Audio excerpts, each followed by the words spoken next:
सोचिए, दुनिया के सबसे अहम समुद्री रास्तों में से एक अचानक बंद हो जाए तो तेल की कीमतों से लेकर भारत और पूरी दुनिया की अर्थव्यवस्था तक क्या होगा। अब इसी होर्मुज स्ट्रेच को लेकर ईरान और ओमान के बीच बड़ी बातचीत हुई है, लेकिन सवाल यह है कि क्या होर्मुज स्ट्रेच तुरंत खुलने वाला है या अभी भी ईरान इसके लिए कुछ शर्तें रखेगा। होर्मुज स्ट्रेट से लेकर इस समय पूरी दुनिया की नजरें ईरान और ओमान पर टिकी हैं। ओमान के विदेश मंत्रालय के मुताबिक होर्मुज स्ट्रेट के संचालन और यहाँ से जहाजों की आवाजाही से जुड़े मुद्दों पर ईरान के साथ बातचीत हुई है। ओमान ने बताया कि बातचीत का माहौल सकारात्मक और रचनात्मक बात पर चर्चा कर रहे हैं कि होर्मुज स्ट्रेट से जहाजों की आवाजाही के लिए आगे क्या व्यवस्था बनाई जाए। लेकिन यहाँ सबसे महत्वपूर्ण बात यह है कि ईरान के साथ बातचीत होने का मतलब यह नहीं है कि होर्मुज स्ट्रेट तुरंत ही खोल दिया जाएगा। ईरान के विदेश मंत्री अब्बास अरागची ने संकेत दिया कि इस रास्ते को खोलने और जहाजों की आवाजाही सामान्य करने को लेकर बातचीत काफी आगे बढ़ चुकी है। यानी दोनों देशों के बीच किसी संभावित समझौते को दिशा में प्रगति जरूर हुई है,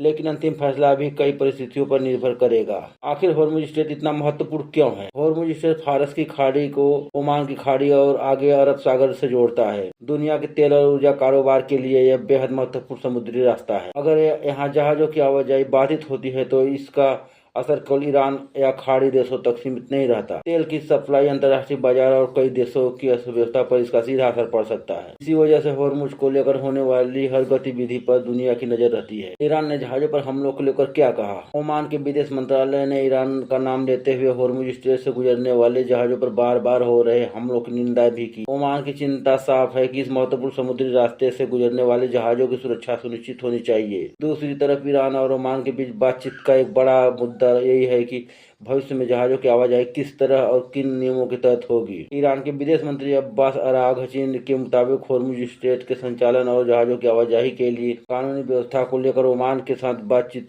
अंतिम चरण के करीब पहुंच चुकी है। उन्होंने यह भी स्पष्ट किया कि समझौता होने का अर्थ यह नहीं कि स्ट्रेट उसी समय पूरी तरह खोल दिया जाएगा। यानी बातचीत में प्रगति हुई, लेकिन रास्ता खोलने का अंतिम निर्णय अलग परिस्थितियों पर निर्भर करेगा। ईरान की तरफ से यह संकेत भी दिया गया कि होर्मुज स्ट्रेट को खोलने का फैसला केवल ईरान और ओमान के बीच बातचीत से तय नहीं होगा। इसमें अमेरिका और ईरान के बीच पैदा हुई परिस्थितियां भी महत्वपूर्ण भूमिका निभा सकती हैं। ईरान की ओर से अमेरिका से जुड़े समझौतों के कथित उल्लंघन की भरपाई का मुद्दा भी उठाया गया है। इसका मतलब साफ है कि होर्मुज स्ट्रेट का मामला सिर्फ समुद्री यातायात का मुद्दा नहीं रह गया। इसके पीछे ईरान, अमेरिका और खाड़ी क्षेत्र की व्यापक भू राजनीति भी जुड़ी है।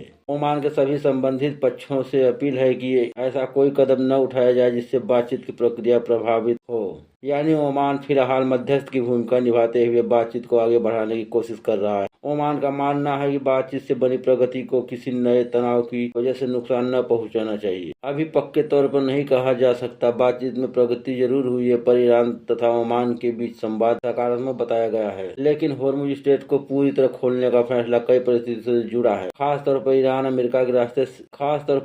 अमेरिका के रिश्ते, सुरक्षा स्थिति और जहाजों की आवाजाही को लेकर इन बनने वाली व्यवस्था अहम होगी। इसलिए फिलहाल सबसे बड़ी खबर यह है कि बातचीत आगे बढ़ रही है, लेकिन स्ट्रेट के तुरंत खुलने की घोषणा नहीं हुई है। तो दोस्तों, होर्मुज स्ट्रेट पर ईरान और ओमान की बातचीत ने उम्मीद जरूर जगाई है, लेकिन कहानी अभी पूरी खत्म नहीं हुई। आने वाले दिनों में अगर दोनों पक्षों को किसी ठोस व्यवस्था पर सहमत होना है तो इसकी असर सिर्फ खाड़ी क्षेत्र पर नहीं बल्कि अंतर्राष्ट्रीय बाजार, वैश्विक अर्थव्यवस्था पर भी पड़ सकता है। देखना होगा कि ईरान की किन शर्तों पर होर्मुज स्ट्रेट में जहाजों की आवाजाही सामान करने के लिए तैयार होता है। को क्या लगता है, होर्मुज स्ट्रेट जल्द खुलेगा? कमेंट में जरूर बताइएगा।